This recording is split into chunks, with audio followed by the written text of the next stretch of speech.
quand même. Hein. Ils sont venus pour admirer les paysages, mais pour en baver aussi. C'est horrible. Très dur. Ces amateurs ont goûté aux joies de ce qui sera la 20e et avant-dernière étape du Tour de France cet été.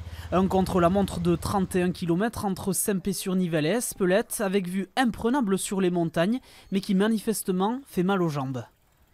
Difficile la dernière col, mais non, bien, un beau parcours. Très dur, surtout les 20%, là, c'est inimaginable. Le Tour de France, je crois que ça va, ils m'ont bavé là. Je ne sais pas comment ils vont passer là-dedans, mais ça va être des allures fulgurantes à certains endroits. Ouais. Tellement le parcours, c'est vraiment un parcours hostile. Hein.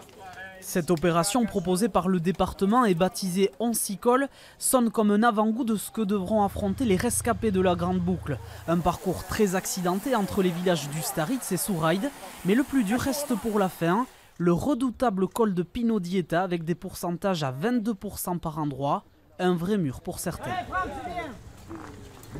Pino Dieta, on est tout le temps en prise, ça monte, ça descend. Et arriver sur le col,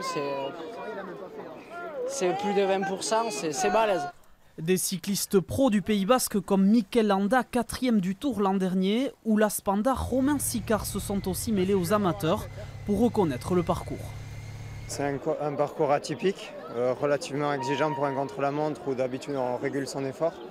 Là, il y a un parcours très accidenté avec beaucoup de changements de rythme et des pentes très raides, donc ça va être à coup sûr un parcours très exigeant.